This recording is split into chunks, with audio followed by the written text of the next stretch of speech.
Hello and welcome to Cult Classic Society, the show where I, Tim Martini, and my friend Bobby Davis go through the media, the film, the games, the shows, the music, literally everything in our childhood, and we see how the other person reacts. I hope this film wasn't in your childhood, Tim. It's a bit violent. I mean, it came out in 2014, so it'll be very, very odd. Yeah, I mean, that's quite close to your childhood, to be fair. Just on, yeah, Jesus. Yeah, well, so we're going over John Wick today, but first, Tim, how are you? What have you been up to? Oh, today is a really big day for me. Well, as this episode now comes up, in the same time this episode's coming out, my debut song has come out. Dual release Tim Martini out here. Look at you. Yeah, honestly, Well, what's it called? Where can they find it? It's Hurt. It's a cover of the Nine Inch Nails song, popularised by Johnny Cash, and now I have done my own version. It is available on all streaming platforms, and just as in right now, later today, at 7 o'clock tonight, music video. So this goes out at 6 a.m. This comes out at 6 a.m. The song will be out at the same time. 7 p.m. tonight, there will be the music video, which was directed by myself, filmed by my best friend Dan, and honestly, we put a lot of work into it, and I'm so excited for it to finally come out. Oh, that's exciting, man. That's good. I know you've been doing your singing lessons for quite some time. Yeah, for over a year, and 6 months into doing it, my teacher was like, please just record this song. We did it. I've sat on it for so long, and finally started, and I'm finally getting out into the world of music. So it's Nice. I'm pleased for you, man. Get plugging. Every time you got a new song, you plug it on here. Have you got a musical Instagram or anything yet? It's just my plain social, so Tim Martini. You can follow me on Instagram, Twitter. Hell, if you want to send me an email, it's timmartini@gmail.com. Honestly, I'm just excited to get out into this world, and I'm already working on another song. We've never done that before, plugged our other things. I've got a graphic design Instagram as well. bdavies_creative. Follow that as well. While we're here plugging everything. Yeah, let's just plug everything. Like, please follow Bobby's stuff as well. He does amazing graphic stuff, especially for his company, Purpose. At Purpose Wrestling. Follow Purpose Wrestling as well. While we're here. Please follow Purpose Wrestling. It's an amazing company. We do our best with a safe space for wrestling after some problems in wrestling. Pride ourselves on putting out a great product. Good wrestling. Good Friday night out. At Purpose Wrestling on everything, or at Wrestle Purpose on Twitter, but at Purpose Wrestling everywhere else. Yes. Yeah. Cool. Now we've got all that shameless self-promotion out the way, Tim. Let's talk about John Wick. Yes. This is your episode. You wanted me to watch John Wick, and I've watched all 3 movies. Yes. Come on, let's talk about John Wick. Let's talk about John Wick. I am so pumped. Gonna go straight to it now. John Wick is one of my favourite movies of all time. Honestly, it's in my top 2. The first one. Yes, the first one. It's in my top 2. Love it. So, what did you know about John Wick before we just dive into this? What did you know about it? I knew it was a bit noir looking. So I used to work for a big media outlet in this country. I've seen the images from it a lot. I've never watched the movies, but it looked very noir to me. Very neon, very 80s. Kind of a cross between noir and 80s neon looking stuff. And I knew it was Keanu Reeves. That's about it. That's about all I knew. So, fun fact. So, this movie came out in 2014. I did not watch it until 2016. So you were legally old enough to watch it, probably. When I was legally old enough. So, I hadn't watched it because it just looked like a direct-to-DVD movie, and I was like, oh, I can't be bothered with that. But I was around my mate's house. He's like, you've watched this before, right? I was like, never. It's like, just sat me down. He has a whole home cinema setup. He's like, we're going to watch this movie. It's got a big cult following, hasn't it? It does, and it's been growing more and more because, as we will discuss, these movies have been getting bigger and bigger. Yeah, the budget, you can tell. Yeah, you can tell. But, so the director of this, I want to pronounce his name correctly, Chad Stahelski, he's directed all 3 of these movies. Do you know how him and Keanu actually know each other? I do know this. So, the problem with watching things on Prime is that if you pause it, facts come up. The X-ray, right? Yeah. So when the X-ray comes up on Prime, sometimes you get spoilers. And this was one of the ones that come up right at the beginning of the film. I paused it for whatever reason, get myself set up. And it come up saying, he was the stuntman in The Matrix, right? Yes. Yes. So this is the thing. Whenever we watch stuff on Prime, that person's definitely going to get spoilers. Exactly. They're going to get all the factoids. Yeah. Which is annoying. But yeah, it's the biggest one. He was a stunt coordinator on The Matrix. And there's actually an unofficial director for this movie as well, David Leitch, who you will now know from doing Deadpool 2, Fast and Furious, Hobbs and Shaw, and most recently... What do you mean, unofficial director? So he is not credited as a director, but he helped co-direct this movie. Oh, okay. And he recently did Bullet Train. Oh, okay, that's the newish now. Yes. The newest Brad Pitt Brad movie. Pitt one, yeah. That looks good. I do I've want to heard see good that. things about that. But enough about all these. Let's just dive right into this movie. My first note, the video that he re-watches on his phone over and over again. No one acts like that, even when they're being recorded. What the hell's going on? It's like such a movie American thing. Oh, John, stop it. Why are you recording me, John? Why?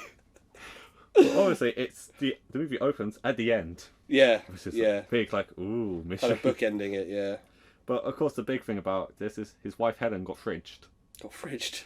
So you don't know about the term fridging? No, what's that? So this got popularised in the 90s thanks to a Green Lantern comic, where the Green Lantern at the time, Carl Reiner, he had a girlfriend who literally got murdered and just shoved in a fridge for character motivation for him to go after the main villain. And now fridging is now a term where a female character is killed off to motivate. A love interest, specifically. Yeah. Yeah, okay, I like that. I'm gonna use that for every time a love interest is killed off now. It's honestly, yeah, so obviously Helen essentially gets fridged in this because she exists just to die. Oh, poor Helen. Honestly, poor Helen. Isn't she like a big name actor as well? I can't remember the name. No, I don't think she was, but obviously John goes to the funeral and he bumps into his friend Marcus. Can I just say one thing? Something that all movies do when she's still in the hospital, the EKG. That is not how they sound. No. The thing that everyone thinks of, the flatline. Yeah. When they flatline, there's no sound. Yeah. It's the invert of what you think it is. And since learning that, I hear it from everything. Honestly, it's insane. He goes to the funeral in the rain because, moody. Bumps into his friend Marcus. Willem Dafoe. Or in this movie, Willem Dafoe. Ah, he is. He is Willem Dafoe. I love Willem Dafoe. Second I saw him, I was like, this is going to be a good movie. He's great in everything he does. Yeah, he doesn't even he almost seems to play the same. I mean, when he's Green Goblin, he's a bit more intense. But the regular version of Norman Osborn, seems like him. He's just a guy. Yeah, just a dude. He's very good at being just a dude. I have a fun Willem Dafoe fact, but it has nothing to do with this movie. Go on, let's hear it. I love it. Have you seen the movie Antichrist? I haven't, no. Okay, there's a movie in there where he has to have a sex scene. They had to get a penis double for him because his penis was distractingly large. Good for him. Honestly, that has to be the biggest ego boost of all time. Peter Parker, look at this! My first note here is, I love Keanu. I'm a big Bill and Ted fan. Don't love The Matrix. The first one's alright, the other two are not good. But Willem, he's acting circles around him from the outset. Yeah. I found Keanu, especially in this first one, a little bit... The actual, when he's delivering dialogue and acting, really wouldn't. The action stuff, he's amazing. Yeah. But the delivery of dialogue and kind of heartfelt moments, I found him really wooden. See, I like his wooden dialogue in it because it adds to it because he's clearly a man who only knows how to do one thing, which is kill. But he's been out for 5 years and in love. He should have. But also, I feel like because in this he's literally broken down. His wife has just died days ago. Which I think is a fine interpretation until you have him acting against Willem Dafoe. Yeah, but it's Willem Dafoe. Yeah. So his wife, in his will, left him I'm just gonna say this right now, the cutest fucking dog on screen ever. Little Jack Russell. No, it was a beagle. Oh, is he a beagle? Of course he's a beagle, yeah. It's a beagle. Daisy the beagle. And the most adorable puppy of all time. I hope nothing bad happens to her. I swear, if anything happens to the dog, I won't forgive you, Martini. But, written right there. If anything happens to the dog, I will not forgive you, Martini. Well, we'll get to that. So there's something I noticed. It got pointed out to me before, but I noticed it again in this scene. When he's signing for the package, the way he wears his watch. Yeah, on the inside. Yeah. Do you know why that is? They never explain it, but there's an actual reason for that. Doesn't the military do it as well? It's because the reflection of the sun. So, okay. Because if you have it like that and the sun reflects... Oh, it's outwards. Yeah, when you have your watch outwards, it reflects light, but when you have it inwards, you can conceal it more. Okay, yeah, clever. It's very clever. So the next day... I've got a note here. Let the dog sleep on the bed, you monster. I know. So the next day before he decides to go driving in his beautiful car. A beautiful car. Muscle car, American muscle cars, man. He goes to the gas station and we run into... he goes to Terrasoff. The man with the most punchable face in the world. Alfie Allen. Yeah, it's Lily Allen's brother, right? Yes. I knew I recognised him straight away because obviously his dad's a famous actor as well. Yeah. Keith Allen. I was right. He's such a prick in this film. He's got And apparently he's the loveliest man in the world, but he's got a really punchable face. There's a funny story about how he got the role. He did a casting call over Zoom at a house party. He literally just went into like a back room. So all the stories Lily sings about him are true. Yeah, he just went to a house party. He's like, "Oh, do you have him?" He's like, "Yeah." Goes to the back room, just transforms into this prick. I love when John surprises him by being able to speak Russian. Yeah, and it reminds me, there's a girl I knew used to work with. She could speak 5 languages. Grew up moving around with her dad, and she once some girls were slagging people off on the bus in another language, and she could understand, and she called them out on their bullshit. Quite funny. That's amazing. So as he's now driven away from the gas station, he goes to the airfield, and the guy just notices John, nods, and goes, lets him in. And it's this tiny bit of like, there's something about this guy because there's respect for him. People know who he is. They know who he is. What I've written here is it's nice to see an action hero practicing their driving. I just put great driving, bad dog owner. Yeah. The dog seems alright. I mean, he almost crashes into a truck. But I should say in the driving scenes in this movie, that's not Keanu. No? Is it the only stunts he doesn't do? He will do all the fighting. Yeah. He doesn't do the driving. Because you can notice the scene where he's actually doing the stunts, you can tell it's from a distance. That is one thing I did know about the movie is that he'd done most of the stunts himself. Yes. I had heard that, someone had told me that. Then...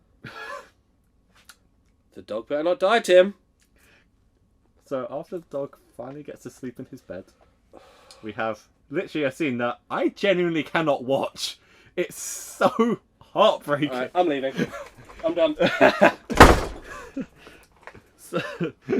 can't. That dog is unbelievably cute. So Alfie Allen, I keep referring to him as Alfie Allen. It's Joseph. He comes and he tracks down John because he just wants that car. Wrecks the place. John comes to defend himself. They beat him up. The dog's barking because obviously, and then they kill it. They only managed. One thing I did like is a lot of action will be like nowhere else does anyone ever get the jump on John. Yeah. He's too good. But what it is the dog's barking and he's just come downstairs to see what it is, and he gets attacked without knowing anyone's there. Yeah, exactly. I think there's not really any other time anyone manages to get the jump on him so easily. No, he's in his own home. He's relaxed, and it's also in this moment you can say he's not back into that mode yet. Yeah. He's still been retired, and the darkest scene in this movie is when the dog said he wakes up and they've dragged the puppy's corpse and put it right in front of him. So dark, man. And the trail of blood as well. Yeah. So they decide, well, we're going to take this car to a chop shop, and they take it to Aurelio, played by John Leguizamo. And he immediately goes, "Where'd you get that car?" That's John Wick's car. You're an idiot. You're an idiot. And what I like is John already goes, they'll probably take it to Aurelio's. Goes there. He didn't change his shirt.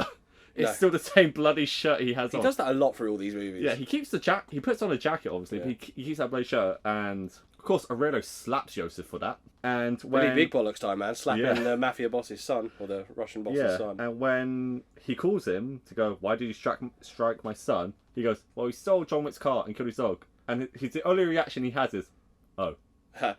Oh, no, yeah, you should have slapped him. You should have slapped him harder. And this is when we see an actor I really like. Dean Winters. Yes, the Vulture. Yeah, the Vulture is in this movie. I love the Vulture. I know, it's great. You ding dong. My favourite scene in this movie, it's not only the action, it's the speech that Vigo gives about John. Oh, yes, the boogeyman. The Baba Yaga speech. Yeah. And while that's happening, you just have John like smashing a sledgehammer, digging up all his old gear. Yeah. And so when they told you, they killed a man with a pencil.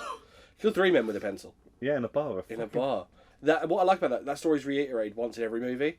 Just like it's been passed down. It shows you this story because they could have gone, let's be creative and go, he's killed people this way, but that is so infamous. Yeah. So like 3 men with a pencil. Yeah. That it keeps getting passed on. I like that.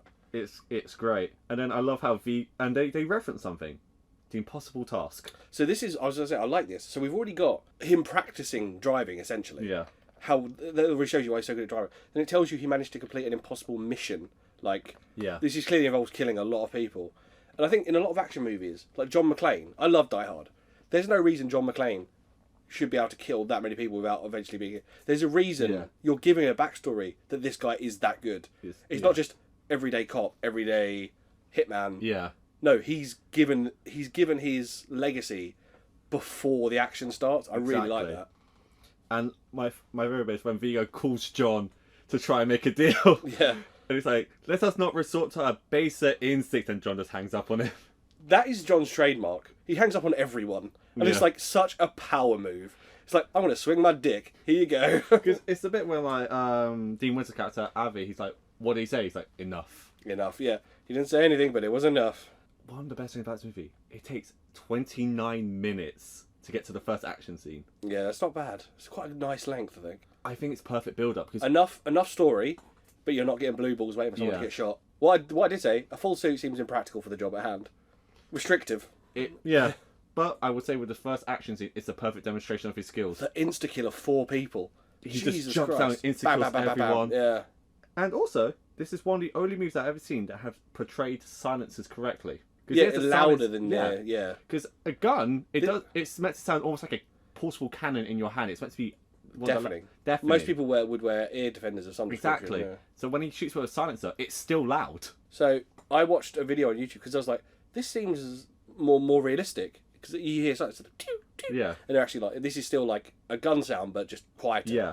And I actually went on YouTube and probably gave some right-wing American nut job a view, but I had to see what silencers actually sound like, and they do. They sound like that. Yeah, they get accurate, and it's just a great fight scene. You see, there's a bit where he like spots a guy in the reflection of his window and knows, okay, turn around, shoot him. And it has my favorite kill in the movie. It's where he's in the kitchen. And like he sees the guy, spots him, and he snaps the other guy's neck on the countertop. Yes, that's so it's just brutal. so quick, so sudden.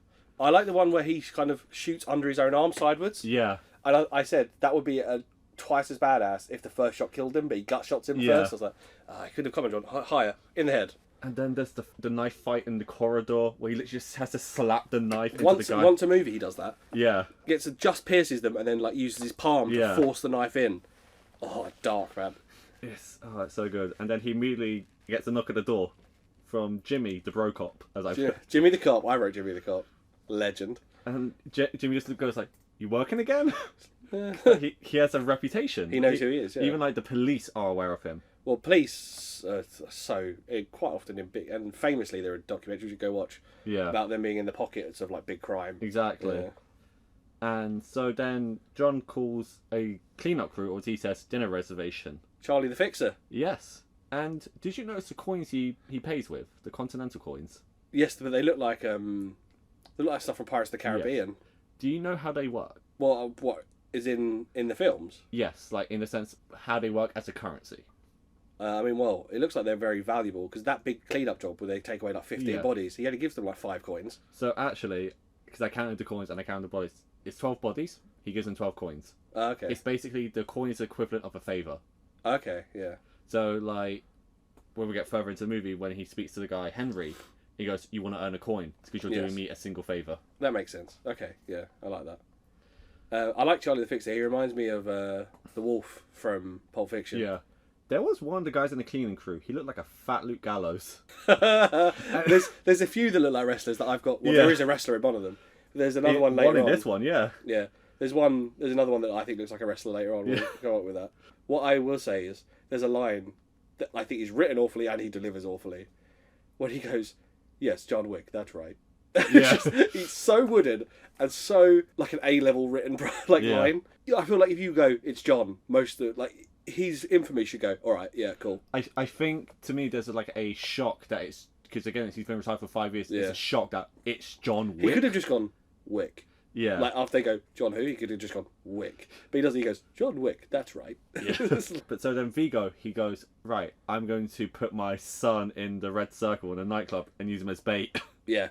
Which is the most cold-blooded thing I can imagine. So when he offers, I don't know if we're quite at this point yet, but he offers Defoe the contract as well. I was like, "Ooh, Defoe versus Reeves." Yeah. Okay, this will be good. And then we get the big shot of NYC. I love NYC because I do. Then I wrote Marilyn Manson on the soundtrack. Yes, I did notice that as well. Which, even when I first watched this movie, shocked me. Yeah. It's an okay song. It's not Manson's best, and I don't really feel comfortable crediting Manson in a positive light, considering allegations and everything. But it's a decent song. I just don't think it fits the franchise. I feel a lot of the music choices in this make it feel like it's older than it is. Yeah. It makes it feel like a early to mid 2000s movie, not a mid 2010s movie.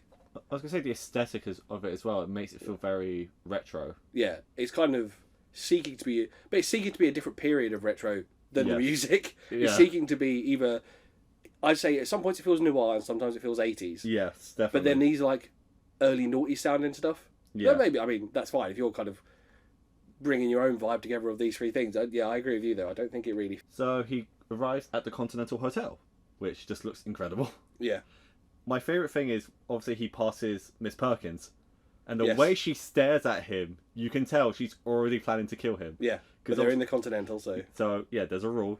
There's no killing in the Continental. Yeah. Continental's a safe zone. I like that idea. Yeah, because there's always gonna be a possibility as like hitmen, they're Yeah. going to one day have to attack each other. Yeah.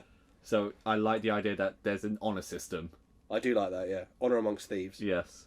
Or hitmen, in this case. And this is now our second time having Ian McShane on the podcast Yes, yeah. as Winston. Winston, I love Winston. Such a cool character.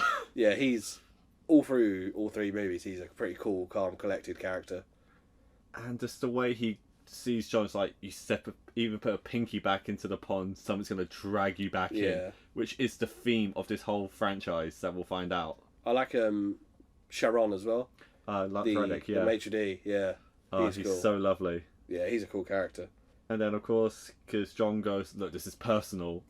Winston goes, okay, he's being held in the Red Circle. One of the coolest nightclubs that also has a bathhouse in it. Yeah, it's a little modern. Yes. Also, clearly a front. Yes. And so... So we get our wrestler cameo. Kevin Nash! Diesel is here, the big man. And Big Sexy's here. playing Francis, who can speak Russian. So I paused it here to one, because at the distance shot, Yeah. I was like, is that Kevin Nash? I didn't know we were going to get the close-up first. So Yeah. I paused and had a look, and obviously to see that Yeah. it was credited as Kevin Nash. And I got another spoiler fact here. John doesn't not kill Francis because he likes him. Yeah. He doesn't kill him because he gives him the information. You just don't see it. He asks him how much weight he's lost. And when he says 60 pounds, what he means is there's 60 armed people in the building. It's clever, isn't Which it? is why he's like, he doesn't kill him. He could have just killed him. Yeah. But he doesn't. He lets him walk away. He gave him the information. Yeah. He's done. And as Kevin Nash would say, we've got their money, brother. Why bother? Stop working so hard. He drowns one of the people who killed the dog and stole the car. Every movie has a select track that I fall in love with. Yeah. This one's called The Drowning, for obvious reasons. And it's my favourite one. I could have used let the bodies hit the floor. Drowning probably. But it's just that bit where he just drowns him in a sink. Oh, it's so brutal, isn't it? And then I've got a list of a few things that happen here that I really like. When he says, you stole my car, you killed my dog. I was like, there, first well-delivered action line. Yeah. He's done it. And he says it in Russian. Yeah.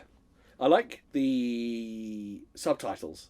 Yes, they're They're very kind of stylised. Stylised with like certain words highlighted in big, bold colours. Yeah. Which I like quite a lot. So there's a bit in the bathhouse that I used to point out for my friend Ben because it's his favourite kill. It's when he stabs the bald guy and just maintains eye contact with him as he's sliding down the wall with him. Oh, yeah. It's so intense. There's a few kills here that I listed that I liked. When he shoots the muscle guy a couple of times in the chest, and the guy keeps coming at him, and he just goes, fine, shoots him in the head. And then there's another one where a guy's downed and he executes him while staring at Vigo's son. Yeah. Like staring him in the eyes, which I thought was a... But my favourite kill in this movie is one that he gets to when he's upstairs, when he forces the guy's head to the table and just executes him. Oh, no, yeah. Yeah. There's a kill he does before that where he shoots the guy, tries to shoot him again, he has to reload, and the guy's like bleeding out in front of him, reloads and just pops him again. I think it's in a later movie where there's three of them trying to reload at the same time, and he's Yes, the in John Wick fastest. 3, yeah. Yeah. But, so the whole nightclub scene is like probably the best scene in the Nice movie. and stylised. Nice and stylised. The soundtrack is amazing. So the soundtrack is done by two people. So the nightclub stuff is done by La Castlevania. Mm-hmm. They actually do the soundtrack for the Payday franchise. Yes, yeah, I've heard of them. Yeah. So they do quite a few video game stuff, don't they? yeah, they do. And the other person is Tyler Bates. No relation. No, he's not going to give you an airplane spin. No, but this guy has done soundtracks for a bunch of movies. I always spot his name because it sounds like the wrestler Tyler Yeah. Bates. I spot his name on all the things. He comes up all the time. I mean, he's really good at his job, and I think he does a really good job in this. Yeah, he's very good. Also, another thing I love about this, John loses the fight. He is the one who gets beaten up at the end because he gets thrown off the balcony in the club. Yeah, and he passes out. Yeah. Yeah, and he has to shoot the guy with the smaller gun to get away. He technically loses. Yes, yeah, he does. I think in his job and his line and his reputation, Yeah. you can stand to lose a fight as long as you know how to rebound from Yeah. that, i.e. break the floor with the gun. Exactly. But it's also... He's resourceful. Also, he's killed one of the people who stole the car. Yeah. And he's put the fear of God into Joseph. Yeah. So I said, I think he's straight after this set of fights, self-medicated with alcohol. He's so cool. So, fun fact, the doctor that's treating him is the keymaker from Matrix 2. There's always your little links, isn't there? He... I've only watched that movie once and I didn't like it, so... I love the second Matrix movie. I think it's probably one of the better ones. So, John is now nursing his wounds in his hotel, and Marcus has a sniper rifle pointed at him. But it's not to kill him. It's to watch his back. It's to watch his back, because who breaks into his room and decides to break the rules of Continental? Miss Perkins. That fight in the bedroom when John's basically one-armed, isn't it? Yeah. It's a real good fight. It's really good, but what I find hilarious is two things. One, the phone just ringing the entire time, and it just cuts to Sharon. We've got a noise disturbance. And then the second one is the fact that Marcus has can't get a shot. God damn it. They're in a dark room moving around a lot. I mean, yeah. So that's a difficult shot. I do enjoy it, like so you say, when he does the favours, and that comes up next, doesn't it? When he pays his mate to look after it. Yeah, to give Henry a coin to do a catch and release. Catch and release, that's the one. And I immediately was like, this is a bad idea. Oh, immediately. Yeah. So he goes to the church that's being used as a front, which confused me. How does that work? It's been done for realsies, so I think it does work. One thing I did say about this is, after he's killed everyone and he's got the priest at gunpoint, he's like, Vigo will kill me. He's like, I'll kill you, you idiot. He just goes, yeah. Yeah, obviously. You're going to die either way. Yeah. So, give me what I want or I can make it worse. Yeah. I'll shoot you in the foot first. I don't know why that's not done more in movies. When, they're good guys trying to get their way. It's like, I'm going to kill you as well. Come on. Exactly. So there's a funny bit where he's killed all the multiple people. He takes the priest down with him. There's an old lady still praying up there. So she's the only one who doesn't realise. It's the only one. It was still real to her. Yeah. Still real to me, damn it. So there's so many wrestling references in this podcast already. So he burns the money, the jewelry, the evidence. Yeah. And Vigo obviously goes insane over that, kills the priest. And then John goes, I'm going to ambush them in the car park. With his assault rifle. Yeah. Which doesn't go well for him because he gets hit by a car. He gets hit by a car in every movie, I think. John Wick's kryptonite. A car. And I saw that, I was like, so this is their moment just to kill him. They could just kill him. But no, Vigo has now descended into full comic book villainy. I've got it right here. Why do bad guys always tie up the hero? Like Scott Evil said, just kill him. Exactly. But it's that bit where Vigo goes insane. Vigo's like, the information I had was priceless. Priceless! I like the speech that John gives about grief after this. Is so good. My favourite thing about that is when he goes, yeah, I'm thinking I'm back. He sounds like Nick Cage to me in that line. Again, I don't like Nick Cage. I think he's a bit wooden. There's a lot like him in here. He gets away with it because the action scenes are clearly him doing it and they look great. But yeah. I think that's the one thing we need to mention. They're like long takes in these action scenes where you're clearly seeing it's Keanu Reeves, doing all of it himself. It's very cool. And I think that's what's the most impressive thing about this, because as we alluded to at the end of the last episode, when action is good, it's really good, and it's really good here. Because you're not cutting away from it. You're not doing close up or shaky cam. And it's not cheesy either. No. It's actually quite cool. Yeah, you're allowing the stunt work to speak for itself. Yeah. There's confidence in it. Again, as wrestling fans, I think it's just something we appreciate. Exactly. It's the skill behind making a fight look great. There's another bit in that speech where he goes, you can give me your son, or you can die screaming alongside him. Such a powerful... That's a great line. That is a great line. And then Marcus finally pulls his weight and actually helps John by sniping one of the guys. And then John manages to kill him with the handcuffs, and he chokes someone with the handcuffs. What I like is he chokes him. He's cable tied. He chokes him out, and then just to make sure, he snaps his neck. Is he dead? Let's double check. It's such a great double tap. I do like. So he kind of. I think we've gone past it. So the story about. Is it Henry? The guy he leaves the girl with? Yeah. To escape, she dislocates her thumb or breaks it. Oh, it's gross. Yeah, it's the sound as well, because it's a proper crack. And then poor Henry gets killed, but yeah, that bit was gross. It was going to happen. So John chases after Vigo's car in the most improbable way, because he just runs diagonally and he makes it in time. Yeah. Maybe Vigo's just a slow driver. I don't know. But my favourite thing is when he like shoots the driver, then Vigo goes, cool it. I like. It might be a bit late in this. There, when he goes, they know you're coming, and he's like, of course, but it won't matter. Yeah. And then, of course, Vigo sells out his son to live. He pulls the contract. Of course, but it won't matter. Yeah, such a bad. And then, as John goes to kill his son, Vigo gets high. Yes, of course he does. Why wouldn't he? And it's such a good scene because, of course, he snipes all the people, blows up the cars. I'll say this: when did he put the explosives in the cars? You don't see that. He's Baba Yaga. He is, yeah. Well, my favourite thing is he puts on the earpiece and he don't recognise his voice. He does talk like Batman there, doesn't he? And it's such a gratifying kill because he doesn't allow like Yosef to like give a speech. He interrupts him as he guns him down. It's just one shot. That's all he needs. And the thing is, he was going to be done, but then they brought him back in. I was out, but you pulled me back in.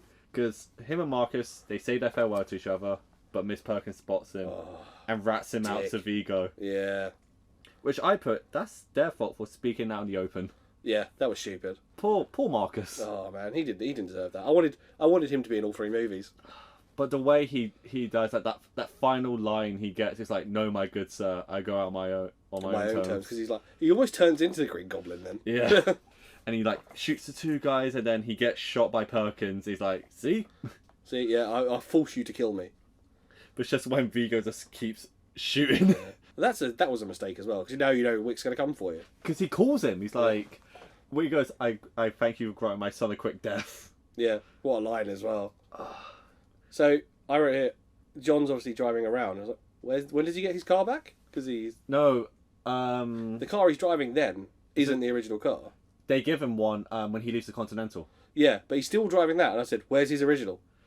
Yeah, we'll bring that up later. Yeah, but this is obviously, remember, first time I'm watching this, so I'm like, where is it? Where's the car? So I always saw the car as a secondary thing. I always thought it was the dog that was the big factor of it. Yeah, obviously, dog number 1, but the car's important. It was a nice car. It's a 69 car, it's old. It's So he drives, sees Marcus is dead, and then Winston calls him, going, a certain car at a certain port a certain helicopter at a certain port is getting filled up for a certain someone. Yeah. And I went, how would John know exactly what port? No, I don't know. Maybe there's like a port that's used all the time for crime. But Perkins gets her just desserts. She's killed in the Home Alone stairs. Yes, she gets deemed excommunicado. Yes. And just gets capped by which I thought she got that phone call. She must have known what was going to happen. Well, she's probably just trying to leave, but not quick enough. Yeah. So those steps are famous for, obviously, in Home Alone 2. Yeah. Kevin hides in the back of and Joe Pesci and exactly. Harry and Mark. And I was in New York in November. Went to see AEW. It was amazing. And my nephew, my 8-year-old nephew, loves Home Alone. I FaceTime my brother from the spot. That spot where she's killed, I FaceTime my brother to go look to my nephew. Look, it's where Kevin hides. He was playing Fortnite and couldn't care less. Little shitbag. You said it, not me. Yeah, he's my nephew, I can say Yeah, it. you can say it, I can't. So, John drives down to the docks and we finally get some vehicular manslaughter. Finally, yeah. Jeez, about time. The car combat's great.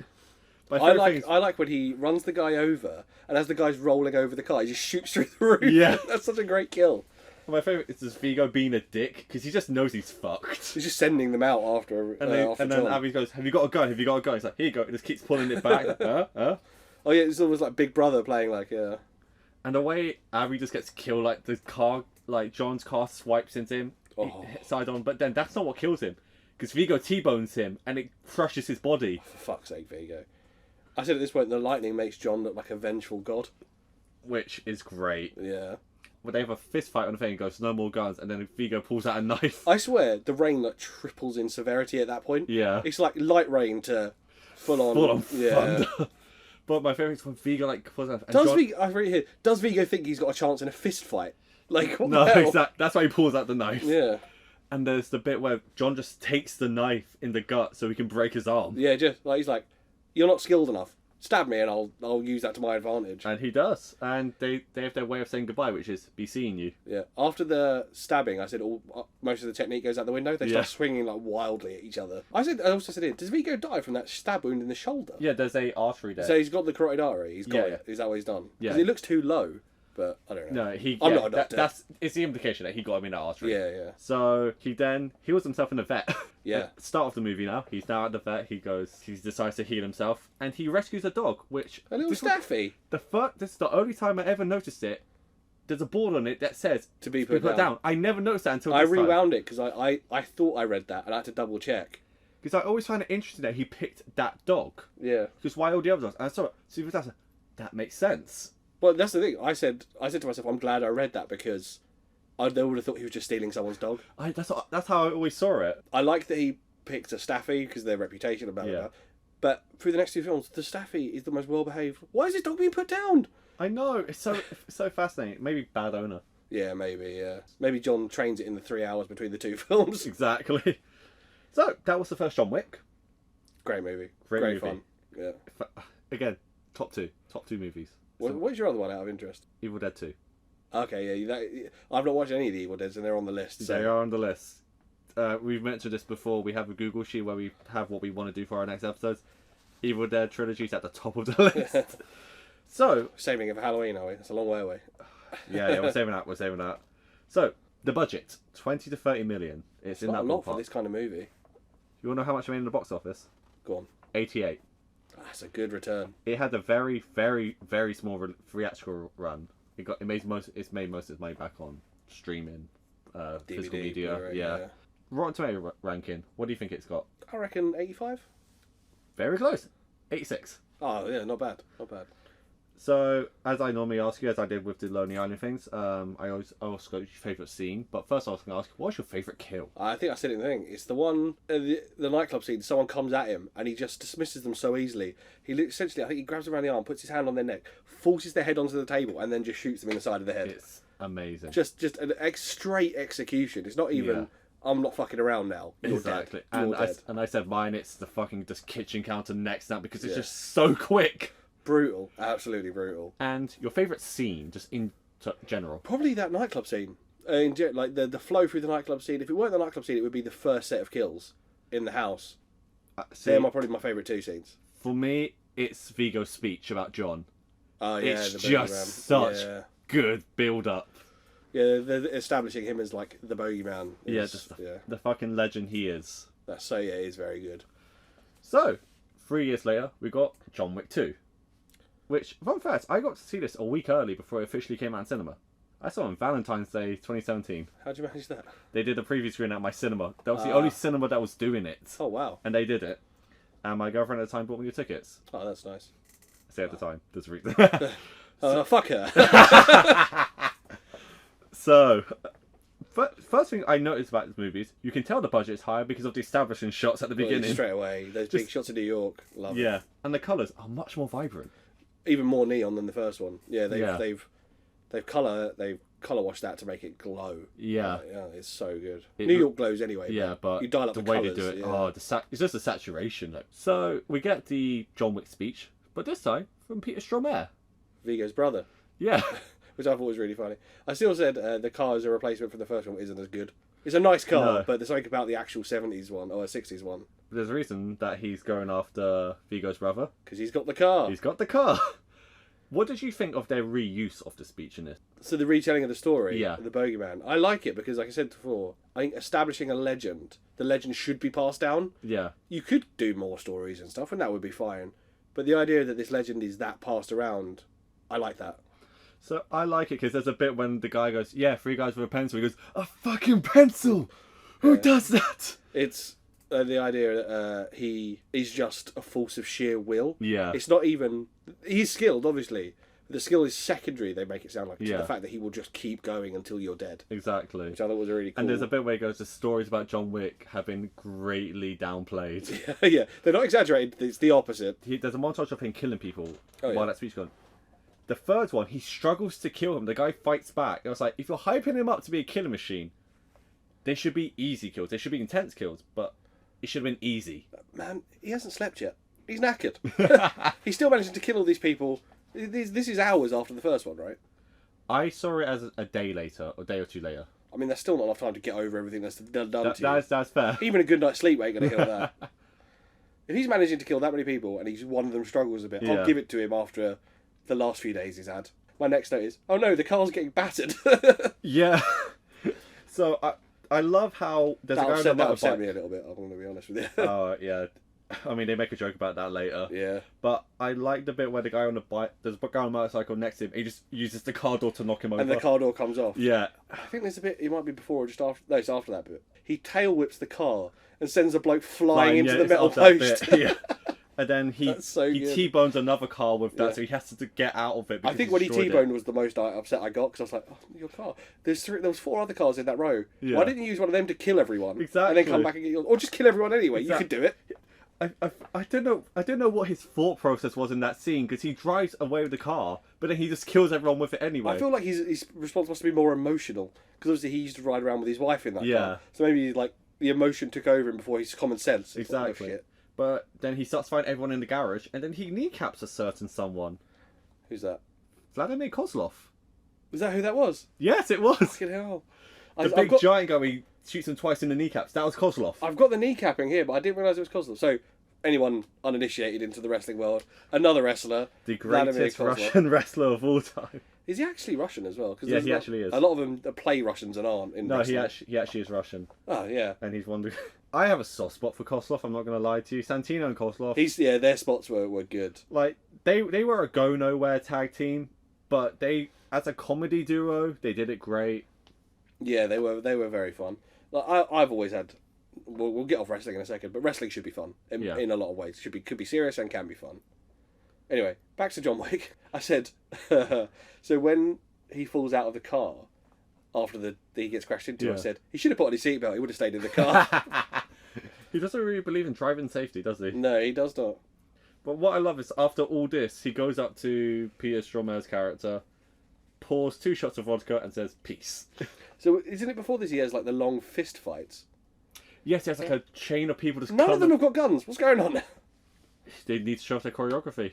True. Oh, I said, surely they've all got guns. Then like 3 seconds after I wrote, I was like, oh, there it is. Goodbye, kneecaps, which is obviously Kozlov. But it's the idea he tries to keep the peace even after that. And even like Peter Stromer goes, does the man like you know peace? Yeah. And what I like as well is, before he leaves the car, he takes the greetings card from his wife. Yes. I was like, that makes him needing the car back even more. That makes more sense. It makes more sense. And also, I said, the dog's still alive. Tim. Not again, please. So, obviously, Aurelio shows up and he goes, John, I thought you loved this car. But there's a line in there that has always stuck to me because they never placed the movie in a time zone. Yeah. Because Aurelio goes, yeah, I'll fix your car in 2030. He doesn't say like 2036 or something. 2030. Oh, so he's just say 2030. So that line doesn't work for me because we don't know when the movie is set. Again, I feel they must all be 2014, right? My guess is 2014 because of When the first one came out, so it's set at that time. this whole trilogy. Believe it or not, takes place within a week. Yeah, because it just keeps rolling into the This next one, keeps doesn't it? rolling, so it must also be in 2014. But they never set a time in it, so that line doesn't work for me because obviously this movie came out in 2017. Yeah. Like the punchline doesn't work. I think, well, even from 2017, that's still 13 years. True. So if you were watching it at the time, It's funny, but Yeah. then because it's set a couple of days after. yeah, you have one, to have the it's like- working knowledge of knowing it was straight after, Yeah. for sure. So I wrote here, burying the guns and coins. Movie over? Yeah. We done? I literally like, oh, he's really convinced, and then it's like he didn't even get a second to rest. We have Santino D'Antonio at his door. I said Russians and now the Italian mafia. Great. Oh no, he's loading a grenade launcher. The dog better survive. But before that, when he's just making the coffee for Oh, Santino, yeah. and he goes, does he have any? He goes, no. The way he says that, he sounds afraid, and there's a reason for that. Go The on. marker. Oh, of course, yeah. He knows, yeah. He knows that there's only one reason he'd be back. It's for that marker. Yeah, obviously. I love the world building with just the marker itself and how that played in to the impossible task. Yes. I feel like they laid a load of groundwork in the first one, and if they didn't get to make a second movie, the groundwork sounds cool. And if Yeah. they do, they get to play into it, which I Exactly. think is pretty cool. And the concept of the marker is just so interesting. Yeah, the two fingerprints in blood. Yeah, and how you do a task for me, you are bound to do one for me. It's the second thing in this film I thought was very like pirate-esque. Yeah. It looks piratey. It feels like a piratey thing to do. And even the design of it is very piratey. That's what I meant. It felt piratey, the design. So John says no because I'm retired, and Santina goes, "Okay, I'm blowing up your house." He must have known the repercussion was going to be instant. Yes. And obviously, my favourite thing is they immediately show that the dog survived. Yeah. I'm so glad the dog's not dead, and I'm glad the car's at the shop. Jimmy, great close up on Keanu when the house burns, and then the wide shot of where you see the house in flames. They're just staring at it. Yeah, it's cool. It's a very cool shot. And Jimmy just going, "Oh shit!" when he sees John walk away because he knows it's gonna be a massacre. My shift. When does my shift end? Not soon enough. Not soon enough. I'm like, how many days away from retirement am I? He walks. So after this, as he's walking across the Brooklyn Bridge. Yes. Which, if you've ever been to New York, it's a lovely walk to do. Do it. And there's a pizza place under the Brooklyn side. Really good. Go there. I definitely will. I love the humour. Well, the humour relationship between Sharon and the dog. I think all three of them as well. Yeah. Like Sharon, dog, and John as like a three-way. Him going like, "I want to leave the dog with you. Is that okay?" The dog's like, "Yeah." He's like, "Good dog. You stay there." The dog just stares at him. It's like, does he have a name? No. Dog. So we neglected to mention just one character for a second. She does have a name in it, but I don't care. It's Ruby Rose. Yeah, Ruby Rose. Yes. Who confused me because she's not deaf, but she is mute. Yeah. Yeah. Just her. Yeah, she's an icon, isn't she? I love her. I love her in this movie. Yeah, she is great in this. As well. She's got her serious look downplayed, like down to a T. I'm just gonna say this right now. There's something about a woman in a suit and tattoos. So yeah, does that do it for you? Does it? It does it for me. Does and that tickle your pickle? It does, and just there's a scene where I get really jealous of John in that movie. You know when she pats him down. Just so, ladies and gentlemen, boys and girls, and any other gender alignments you may choose, Timmy's currently on the dating scene. So if any of you are on Bumble, Grindr, whatever, I don't know what words you're on. You're on all of them, right? Just Bumble. Just Bumble. Whatever you're on, no. If you wear a suit and you got tattoos, you're the person for me. So if you fancy a bit of Tim, that's what you got to do. All right. So we find out why Santino went to John and with the marker. Yes. Now we kind of find out how the marker works a bit more as well. He wants him to kill his sister. Yes. Gianna D'Antonio, who has now become the heir of their crime family. Yes. So she's been given the position by their dad. And he's like, no, that should be my role. So I've got a thing here. So it cuts back between that and like the dog at the desk, doesn't it? So for some reason, like they're having a serious chat, and it cuts back to the dog just sitting at the desk before going back again. Yeah. I was like, this dog is so well behaved. Why are they putting it down? I know. It's again, I say bad owners. Yeah. Okay, I don't know, but I read one right before that. When he goes to the safety deposit box. Yes. That scream, that perfectly cut scream where he realizes, fuck, I'm back in this life again. Yeah, it's like, shit. So good. Yeah, it's very good. Did you expect the franchise to go to Rome? No, I did not. Because I'd enjoyed it, the concept of it maybe being kind of 80s neon and a bit noir. New York's obviously the perfect setting for that. Yeah. And part of me was a little disappointed when they left. I get that. I get the scope of making it worldwide, but visually, New York just looks right for this movie. Yeah. But not to say the scenes ended up bad. I just prefer the locale of New York. I agree. I mean, I love the look of the Rome Continental Hotel. Yes, it's cool. So beautiful. I've got a note here. The security guard, I think it's at the Continental, looks like Matt Cordana. Which is the other one. the owner of the Continental, where he goes, "Are you here for the Pope?" Yeah, that really tickled me. It's like, "You here for the Pope?" No, it's fine. Okay, you get the finest room now. And I've written here when he says, but when he tells his sister, it's like, "Kill your own sister, you coward." So I love that he keeps. I'm sorry, I've actually not caught up with my notes. I love that he keeps a backup suit, guns and coins, and passports in the security office. Yeah. But I don't love the turtleneck. Turtleneck feels like really old-fashioned. It's such a bad look. Yeah. So we have. Tell me one thing. Are you here for the Pope? And I just ha. Someone's obviously on the way to kill the Pope. Someone has done this before. Yeah. So we have his getting ready montage. I love these scenes with the suit and the guns and the map. And the map are so good. And the first thing I said was Peter Serafinowicz. Yes. At last we reveal ourselves to the Jedi. At last we will have our revenge. Like, yes. I love Peter Serafinowicz. So happy to see him in this. Love Sarah Finovich. She's great. And then, so the Kevlar lined suit. Yeah, fucking hell. That's That feels effective. like a cheat code to me. Yeah, it does. It's like, I'm impervious to anything now. Like the guy goes, "Oh, no, but it'll still hurt you." He's like, "Yeah, but he's not gonna get a bullet in him." Yeah, he's going to get a bruise. It's a cheat code. Yeah, I love all the interactions between the sommelier with the guns and the maps and the cities. That whole, all of that getting ready montage is brilliant.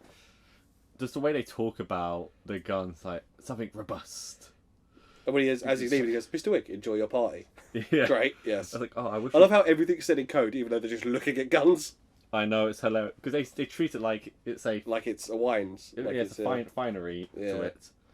I'd go to that concert, the coronation party. I wrote something about the music being really repetitive, but I think it's after he's killed Gianna. Yeah, It's just like dun, dun, dun, dun, dun. Yeah. It's like really the same over and over again, irritating me a little bit. it's the bit where they have the guy on the guitar with like the bow string. Yeah, it's pretty cool. So yeah. cool.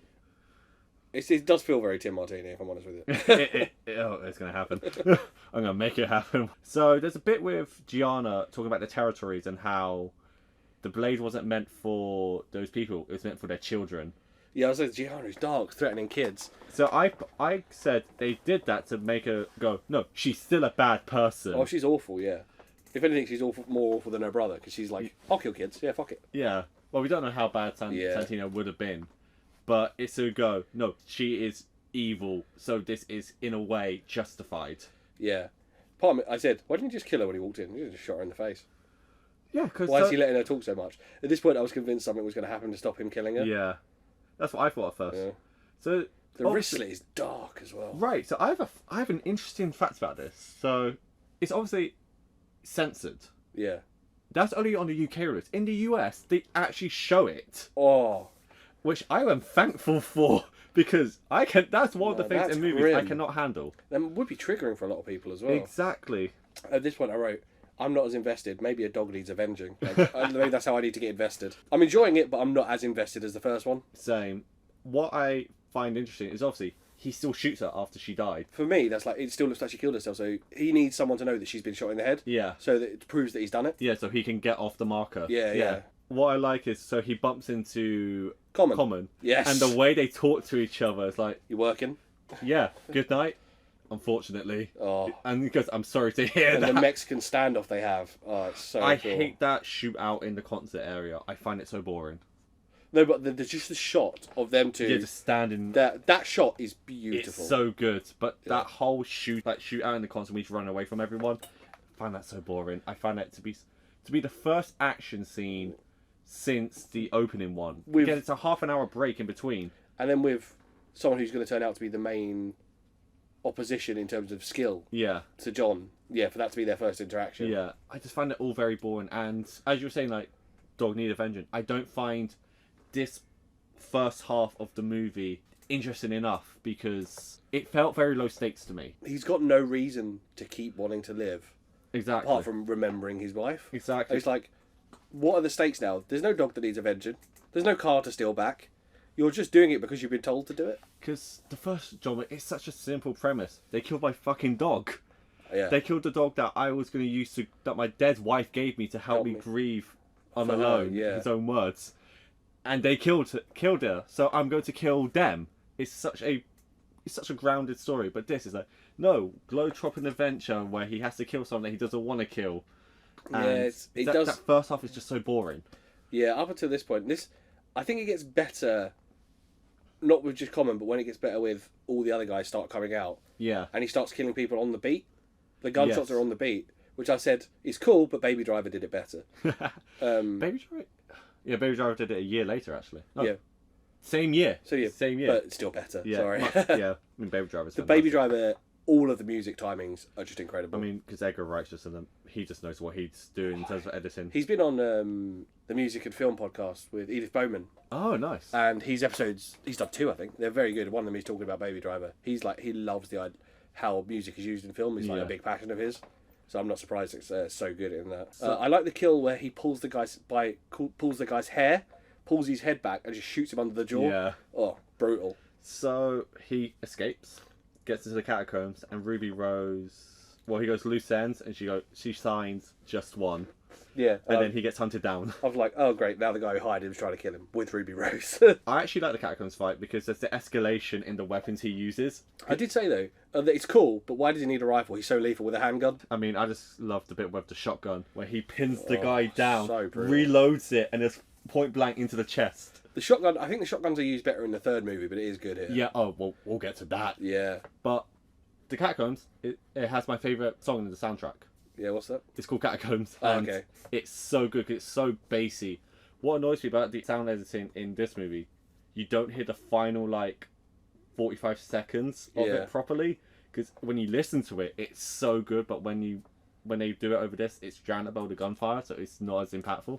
So you need to sit and listen to it. I'll download it on my Spotify for the journey home, Tim. So I said here, the bulletproof lining is really coming in handy now. Yeah. The shoulder roll that he does, that's cheesy. That's such base action movie I shit. know. Like, this is the first time in a movie and a half now that I've gone, that's so basic for what they've done so far. Yeah. That's so 80s Arnold Schwarzenegger would do it. Yeah. So to get to this point, actually, it's quite impressive to get to a movie and a half and go, that's the first action movie silly trope they've done. Yeah. Because shoulder rolls have been proven to be ineffective. It just looks cool. Yeah. Well. So, he escapes Catacombs, but then Common immediately hunts him down with a car. Yes. Again, his kryptonite. Kryptonite cars, yeah. I said at this point, the enemy have got worse shots than the stormtroopers all of a sudden. Yeah. So Oh, that's. I think this is the kill you said. I've got a nomination for best kill. What you said about the shotty, but what he does when he holds him down, he literally and the jabs gun, it into him. but the gun's empty. Yes, so he he has has to reload it. reload Yeah. while he's holding him down. That is a good kill. And then I said the shotty has some range considering. Yeah. And I said John getting run over by Cassius was like when Buddy gets run over in Elf. Just literally the positioning of the camera, Yeah. the way he goes over the car, it made me laugh. 'Cause I was like, that's like Elf. But there's something funny about it. So because obviously the car hits him side on, you can see a car in the background. You hear the revving of the engine. Yeah. So it makes you think it's going to come from behind him, and it just cuts and it's from the side. It's so good. So the fucking rolling down those not steel steps, but Down the concrete stairs. steps. Ow! How Well, did they not break their I backs? said here, this is the first fight in both movies now that's felt even. Yeah. And John actually seems panicked at points because during the fight he's like unloading the gun trying to get one shot off, Yeah. and he just can't. And then I said, of course the window they go through is the Continental. I would say respect to Common for actually doing that. Yeah, good on Gobbard, man. He clearly wants to be taken seriously in this acting game. Yeah, I just love that they just land in the hotel and they immediately have to respect the rules. But there's even a weird thing where Cassian, Common's character, tries to one up him in how he responds. Oh yeah, Because he goes, "Go get a drink," thank you. And he goes, "Thank you, sir." He says it. He's like showing over respect. Yeah. I like that they go, "When I kill you, I'll do it quick." And he's like, "Same." Just there's a level of respect there. It's like I don't want to draw it out. I respect what you do. Yeah. But I'm going to kill you. I'll make it quick though. I'll make it quick. And he goes, "Consider it," and he gives him the drinks, "Consider it a professional courtesy." Yeah, I said here. So Ruby can hear but not speak Yeah. because she's spoken. John verbalizes to her. Yeah, and she responds. She responds with signing. Yeah. So And then I she's said, mute, "Are they yeah. flirting?" It's that weird femme fatale thing where she's being flirtatious, but obviously it's to kill him. I don't know. Of course he knows ASL. Yeah, of course, American Sign Language. Yeah. Yeah. And then he knows everything. He knows every language, including sign language. Yeah. I like hanging up on Santino again, mid-sentence, power move. I felt, why did Santino think it would be a good idea? And then another contract on him. Why do people try to kill someone who gets called the boogeyman? Just leave him be. It's like that poor bastard. But the way that Winston describes to Santino how bad he's fucked up. You stabbed the devil in the back and now he wants revenge. Oh, so He had a taste of the light and you dragged him back. yeah, you can't have fucked up bigger. He should have let him kill his sister and then just let him go. Yeah. Because no one's gonna let you. John Wick's just gonna go to fucking Argentina or something and go live a peaceful life. Yeah, with his dog. Just let him go. So then there's the montage of people trying to kill him. The Yes. sumo wrestling. So could you tell the order that it was being done in? I didn't realise there was something specific. No, I remember seeing the big guy pick up the phone and be like, "Oh, that's fun." Yeah. And I said the old school call center. That's really cool. Yeah. With the shifting Oh, it's so good. 3/4 inch jacks. Rotary phones. Yeah. yeah, and everyone in there. There's a mixture of ages of the women Yeah. and body types, which I think is really cool. But they're all no sleeves and covered in tattoos. Yeah, it's so... So no matter the age, body shape, everything, they're all no sleeve tattoos. My dream workplace. This was the first time I figured out the order of the montage. So first, it's a sumo wrestler that he kills by double tapping the head. Okay. Then it's the violinist, because she shoots him in the gut. Yeah. And so then he gets to the train station where he does a really, really cool kill. And then he gets to the fountain. Yes, the fountain annoyed me because they could have killed civilians there. Yeah. So I've said there's a few more bits I liked. The bit where he's crossing the road before the fight, Yeah. and the sun's coming up sun's going down. Sorry, that's a really cool shot. Yeah. And then I said he gets hold of a pencil. I've just written not the pencil. All caps. What did I write right there? He used the pencil. Yeah. Oh, the most lethal weapon, the pencil. So, I remember this vividly, and again, my poor girlfriend at the time. The excitement levels, I literally grabbed her hand. He's got a pencil. He did it, and it's so cool because he literally slams the guy's hand on the table, stabs it into his ear, slaps it into his ear, rips it out, puts it on the neck, and slams it into the guy's neck into it. Oh, it's so brutal. Great. And I think because it's been hyped up in the two movies now, it had to be the most gruesome kill. They could have saved it for the last kill if the trilogy was going to be the last one. They could have saved it as their very last kill. But yeah, it was a good point to put in. Then I've just got one that says the groin cut. I literally wrote, he literally tears a guy a new arsehole. Yeah. But we skipped a few things. So obviously the fountain where Cassian and John Wick, the close-ups of each other look really fake. They put like a filter around it and it looks like they went, oh shit, we didn't get a close-up of them. Quick, green screen. Yeah, just use something, yeah. That bit annoyed me because they've got an ethics code where they don't kill civilians, except they're shooting through water and can't see what they're shooting. Yeah. They definitely could have killed civilians. So there's another bit that... So John runs into the station, Cassian's up on the upper floor, John's on the lower floor, and they shoot at each other. Yeah, just casually walking. And it's going to the beat of the music. I like that at the same time the teller goes, if you see any suspicious activity, please report it. It's so good. That thing of shooting the station, I personally love that. My friend group, like who I've seen every movie with, they hate that. Oh, I thought that was cool. I find it hilarious. It's like weird dark humour. I thought it was so funny that they were like so desperate to kill each other that they're like taking shots that are probably never going to hit. Yeah. And then he runs down to the platform. Two guys try and kill him. He's like, why? Literally tears a guy a new arsehole. That's so good. And then they fight on the train. But I said this. I don't know if they just cast extras short. Common is massive. Yeah. Is he massive, or did they cast short people, do you reckon? I think it's just a thing for stunt performers. They might just be shorter. Yeah. So they fight on the train, and what I like is they take their time doing it because they have so many civilians around them. It's funny about your point with the shooting, but in this moment, they're like, we're gonna wait until everyone's gone. Then once it gets to the second last stop, that's when they fight each other. I said Common's knife looks better. It does. John's got that little flick knife that looks like it could break. Yeah. And then when he just stabs Common in his aorta. That's what I said. Killed with a knife cuddle to the aorta. So I had a really funny thing where that happened. Where he said, "I was like, okay, so if he pulls out the knife, he dies. Like, obviously, he's gonna die." But I had this weird thought, like, I want to see him in the next movie with the knife still in his chest. He's like, "You can't kill me." Just pulls the knife out. Oh, funny. I said, he says, like, consider this a professional courtesy. Yeah, it's a nice callback. They do really cool callbacks in this franchise, which I like. Like, they always go, it wasn't just a puppy or whatever. So we then established there's a homeless network of assassins. I said the homeless network, like Sherlock. Yeah. And we get Lawrence fucking Fishburne. Oh, the man. I love Fishburne. I just love, he's just like 10 minutes of screen time, maybe less in this movie. But he makes such an impact. Yeah, he does. He's so good. The story he tells about how John cut his throat and he's like, let him live. Yeah. He's like, either pull the knife out and take a shot or patch myself up, and now no one gets a drop on me. Well, yeah, he said, because John told him, didn't he? He's like, keep pressure on that and you'll live. And so there's that line where we go, somebody please get this man a gun. The next line is that's $1 million a round, baby. Literally 7 bullets, 1 million bullets. Like, the math checks out. Yeah, that's good maths. Well done. I said he's going after Santino with 7 bullets. He's going to win. Yeah. And he immediately uses the 7 bullets by getting 7 headshots in a row. Yeah. I've said that at this point, he's quite wasteful with ammo sometimes. Yeah. Some people will get shot like 5 times. Like, probably 2 of those would have killed them. Yeah.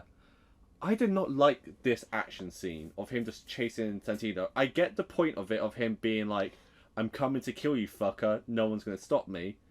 But it just felt like a whole, oh, look how cool John is. Look how cool he is. And because it's very drawn out in the way he's killing everyone, it feels like it goes on for too long. Yeah, I see what you mean. Because in like any other action movie, if it's that, it's more of a walk-in, just pop, pop, pop, killing. Because all he does is just gunplay in this. There's no actual like fighting. It's more just gunplay.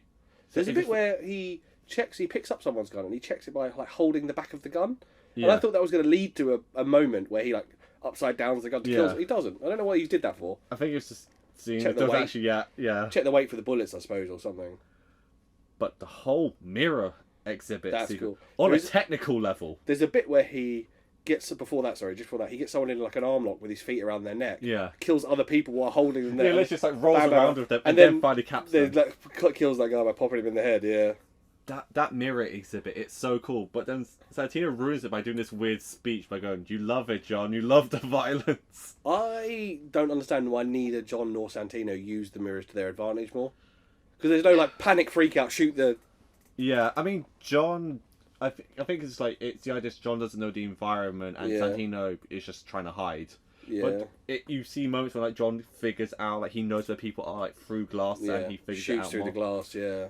It's so cool. I said, "Oh, Santino starting to look worried now." He says, "All you've got is vengeance." I was like, "Why remind him? Exactly. Don't remind him. Don't remind him of the thing he's here to do."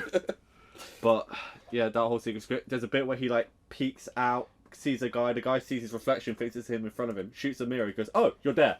Bam. Shoot. Yeah. He literally scares the crap out of him and then uses that to find out where everyone is. It's clever. I said, "Why is John the only one who understands reflections?" Honestly. And this is the bit where the Matt Cordana guy comes again and John kills him with a triangle choke. See, I thought he looked like Ken Shamrock. The beard's too Matt Cordana modern. I thought like bulky. Oh, like, size-wise, maybe. Yeah, like he looks like a bulky Ken Shamrock. Wow, we've gone so wrestling on this. I mean, come on, it's how we know each other. Any non-wrestling fans, they're two more wrestlers. So he then has the knife to fist fight with Ruby Rose. I was like, why did Santino stop carrying a gun and only Ruby's got one? I don't understand that. And he just runs away. Ruby's knuckle duster. The knife is cool. It's so cool. On the way. Although, I did say this. She's meant to be mute, right? Yeah. Really vocal when fighting. I think because she's growling, so I think. But I think if you were mute, it would be like you said, a crowd. It just sounds like a woman fighting. Yeah. Yeah, I think they may have miscalculated how that would sound. Yeah, I mean, I'm not going to complain about it. Who knows, maybe she just does ASL because she wants to seem cool. Yeah, I said this. Impressive. John knows Russian, Italian and sign language. What a Renaissance man. Yeah, and the way he kills her, grabbing the knuckle duster, stabbing her in the hand, and then just through slamming her chest. Through the chest. That's so cool. And the disrespect where he steals her gun as she's dying. And it's just a long take of her just, like, dying. Yeah. I said now, Santino obviously runs off to the Continental. Like, go run into the Continental Wisdom. What a pussy. Like, but there's a bit where John's leaving, and it's him, like, going through all the doors, and when he goes through, like, the last set of doors, you realise that's been a POV shot the entire time. Yes, yeah, of course, It's so cool on a technical level. It is very well done. Yeah, well put together. So, John goes to the Continental, and he commits the ultimate sin. He kills Santiago in the Continental. And you know why? Santino deserved it, but not for all the stuff he put John through, not for the cockiness, killing his sister, being a thug. He deserves it because he's talking with his fucking mouth full. Honestly, the Shoot him in the head. Shoot him in the head. The disrespect. Oh, gross, man. Yeah. And obviously Winston's going, "What have you done?" I was like, "You could have stopped him at any point. You wanted this to happen." Yeah. He's dead now. Done. So John goes back to his now burnt down house. The necklace survived. Yeah, that's what I said. I'm glad he found the chain. And then Sharon's like, "Okay, come with me. You're being excommunicated." Why did Sharon let him go home and then just go and get him like 10 minutes later? Why didn't they just stop him leaving? Dramatic flair. Yeah. So my thing was, John knows that he's about to get excommunicated. Why is he taking the dog with him? Because he's probably got the thought in the head of giving it to Sharon already. But he could have just left him in the car. Yeah. So that bit where Winston goes to go like, "Now," and you realise everyone there was an assassin. Back at the Home Alone stairs. Yeah. And everyone there. It's like, that's terrifying. And then there's that trailer line where he's like, "Tell them I'll kill them. I'll kill them all." Yeah. Which was actually used in the trailer. Yeah, whoever comes, whoever it is, I'll kill them. I'll kill them all. Great line. Of course you will. And then that amazing cliffhanger of him just running through the street. The bit that I like is as he walks away from the fountain by what I call the Home Alone stairs. It's in Central Park there. Yeah. Right, bang in the middle of Central Park. There's loads of pigeons on the fountain the thing, and I genuinely thought, oh, that's the Bowery King's pigeons. I thought there was going to be something else, but it wasn't. They were just hanging out. Well, they probably like information. Yeah. But yeah, that scene where he's just running away from everyone, seeing mobile phones go off because he knows any one of them could be an assassin. And when they showed the image on the screen of all the numbers, there was one I noticed. There's a +44 number on there. Yeah. That's a UK killer. Yeah, because it's gone international. Yeah. So that was John Wick 2. I like that it's left open for part 3. And there was a note I made. I obviously paused it right at the end. Pressed pause to jump out of it. And it comes up. I only at this point did I notice what the film's description was. So obviously all streaming services give you a little description. Yeah, a little and like 3 is like John Wick, a Parabellum, but the one for 2 is ridiculous. It just said, the continuing adventures of former hitman John Wick. It's like it's like a Saturday morning kids show. So do you know what's funny? They announced John Wick 3 a month before 2 came out. So everyone knew there was already going to be a sequel. It's a bit like they did that with Back to the Future. Yeah, and they already announced this before. And when 3 was coming out, they already announced 4 and 5. Really? Yeah. So they left a bigger gap between 3 and 4 though, didn't they? Oh, probably COVID. Yeah, because of COVID. It was meant to come out in 2021. Okay, yeah, that makes sense. So, what do you think it's got on Rotten Tomatoes? 72. 89. It's got higher than John Wick 1. Really? This is my least favourite one. And It's my set. No, they go in running order for me. 1 is the best, 2 second, 3 third. Really? Because first well, we'll get back into that. Budget, 40 million. Box office, 171.5. That's a nice turnaround, isn't it? That is an amazing turnaround. Yeah, that's pretty good. And I found it interesting because I went to the British House Cinema the same year this movie came out. They did a double feature of 1 and 2. There's only one reason to go to the British House Cinema, and it's not that. Is it the room? It is the room. It is the room. Especially when Tommy Wiseau shows up. Yeah. It was clear that more people had seen 2 than 1. Because a lot of people, there was more like genuine, like, oh my god moments for the first one. And then the second one, it was like everyone already knew what was coming. That's weird. I don't think I've ever seen a movie without seeing the first one, like a sequel without seeing the first one. Yeah, it's strange. I just think because the first one just had such a limited theatrical release. Yeah. But then, if I was going to see John Wick 2, although I suppose that you're going to double feature, Yeah. if I was only going to see 2, I'd definitely make sure I saw the first one somehow. But I'd also think with a lot of action movies, they're not serialised in the sense that they don't have a continuing story. So they I'd have been annoyed how serialised this is. Honestly, it's commitment. It literally goes straight after. So you already covered it, your favourite kill, which is the shotgun one? Yes, when he holds him down with a shotgun and reloads while he's doing it. Same. And no, actually my favourite kill was the pencil.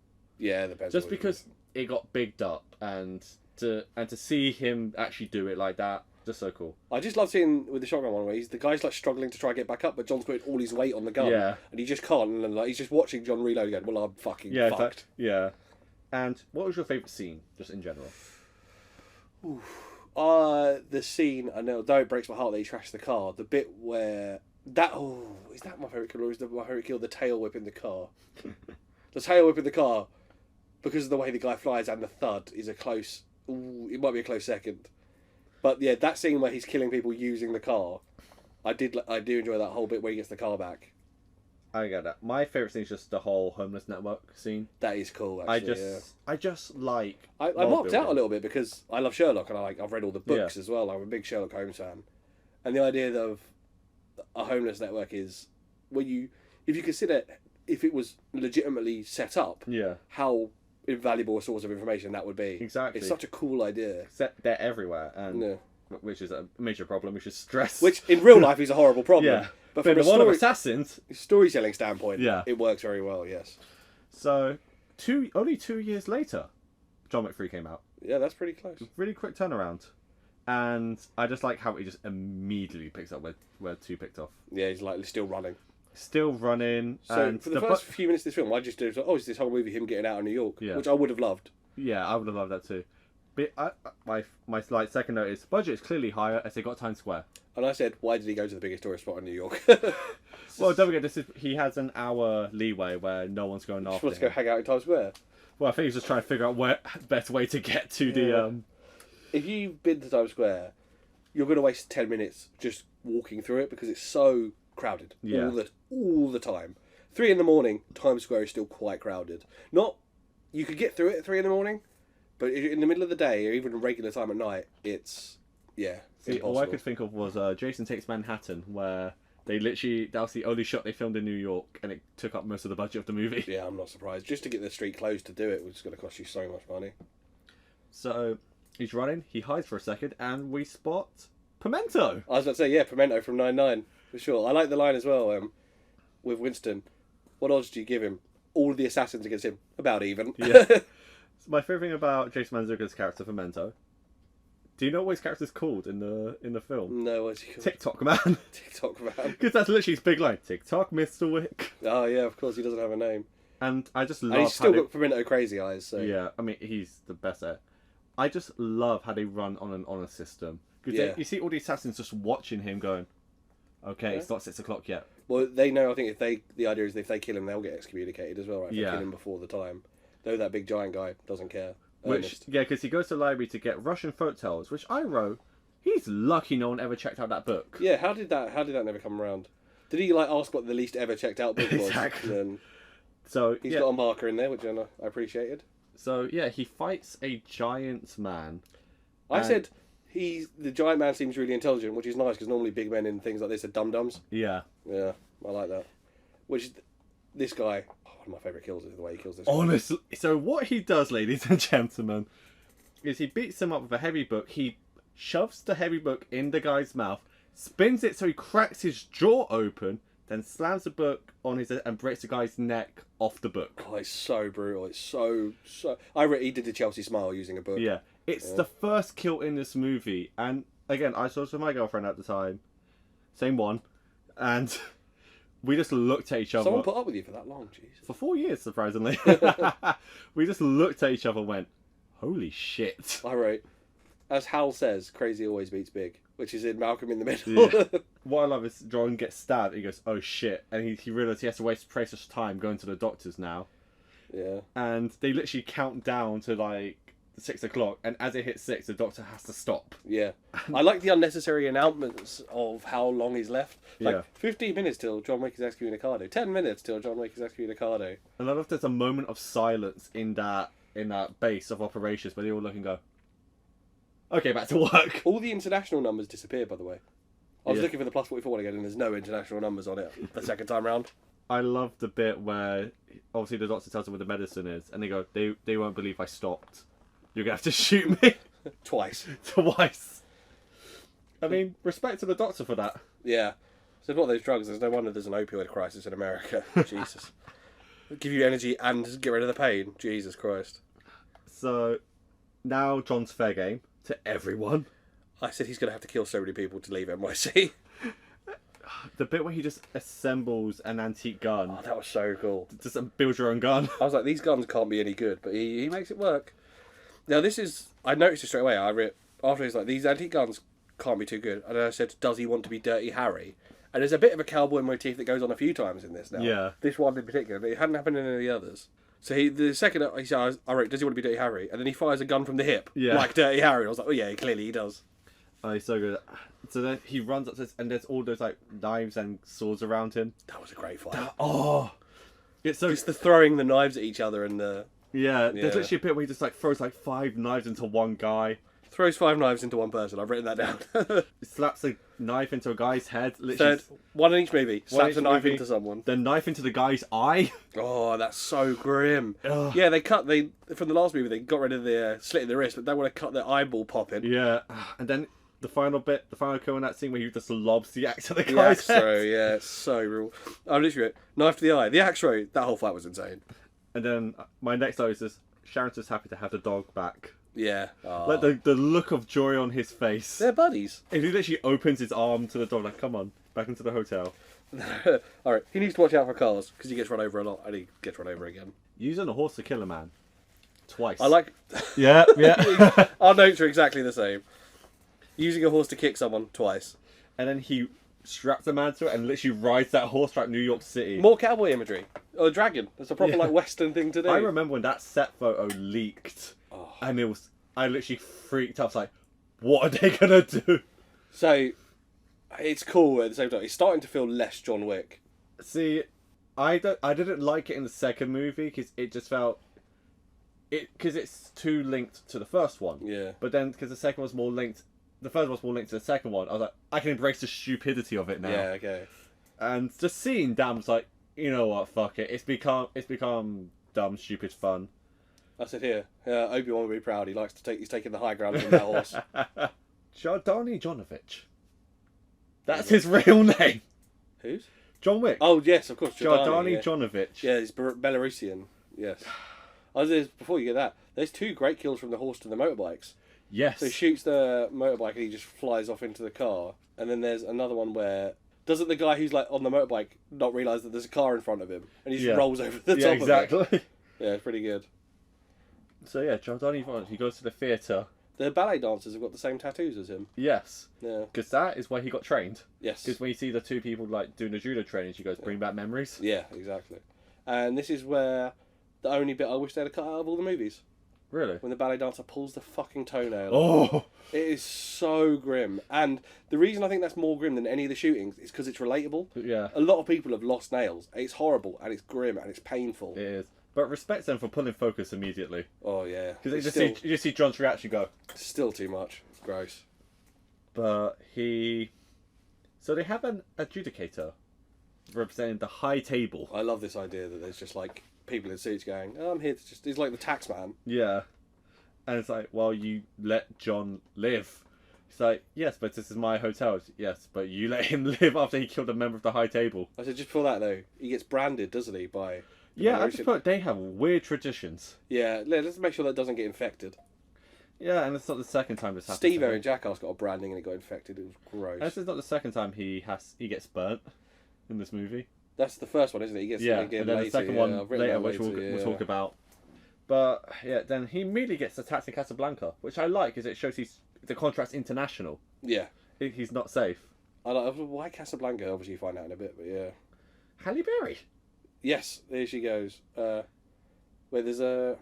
I'm jumping ahead, hang on. Did I skip anything? Yeah, so yeah, they go and see the Bowery King, yes. Lawrence Fishburne again, and he uses the pun, information super flyway, which really made me laugh. Pigeons are safer than the internet.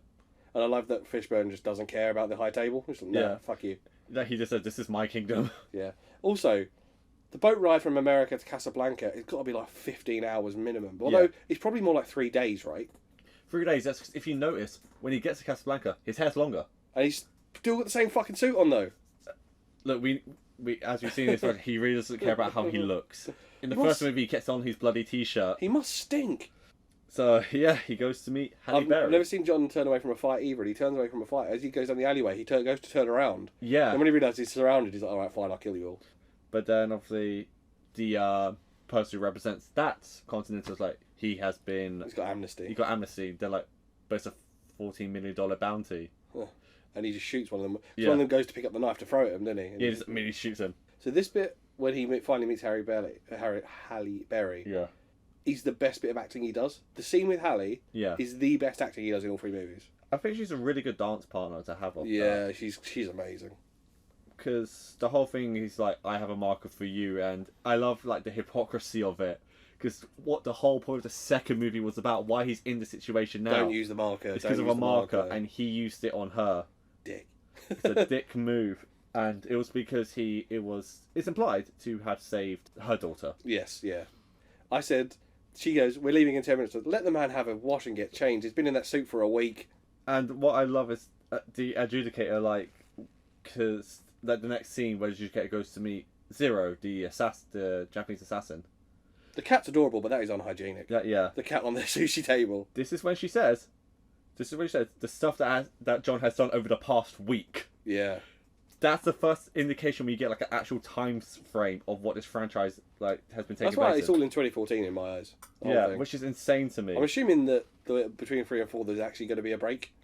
Like I a hope time so. break. Yeah. I mean, we'll talk about why I hope so, considering the ending, but his fake Japanese accent was weird as well. Yeah. You kept like turning it on and off. But that ballet massacre scene. Oh, when they come in and they just kind of appear on the stage. Yeah, that song, favourite song in the soundtrack. That is a cool. It's a beautiful, and it's just shot so well. Where like like it flashes lightning, and like you just see one of them's behind him. Oh, it's so cool. It's really cool. And the long takes of everything. And yeah, as you said, when you walk out onto the stage. Yeah. And I love how the ballet dancers keep going. Like, is this part of it? We don't know anymore. We've been trafficked here probably. The stab. So when she has to pledge her fealty. And just the stab through the hand. Yeah. Grim. So grim. And the second fealty for the Bowery Kings later. The one who sits above the high table. Like, because they go meet a person who's like, I'll take you to him. So I thought Barada was the head of the high table at first, the way they phrased it. No, he's just a guy who knows where. I love her dogs as well, by the way. Sophia's dogs. Oh, Halle it's so Berry's adorable. character. And I said, one of the scariest things ever. Have you ever had a dog bare its teeth at you? Yes. Because I love dogs, and out of nowhere, it becomes like petrifying. Oh. Yeah. But yeah, the one who sits above the high table, that's such wanky bullshit to me. Oh, yeah. Like, I love the world building of John Wick, the John Wick franchise, but sometimes it tries to be this weird. It's almost pirate. It's meant to be like a pirate thing, like modern day pirates, but I feel like sometimes it goes a bit too far. Well, they do use the phrase parlay later as well, which is a very pirate thing to say. Yeah. And Barada shoots the dog. Oh, I thought the dog was going to die, and I thought me and you were actually going to fall out. When I saw that in the cinema, I literally went, not again, please. But that same dog then bites his dick, so... Yeah, because the dog was wearing body armour, we should stress that. Yes.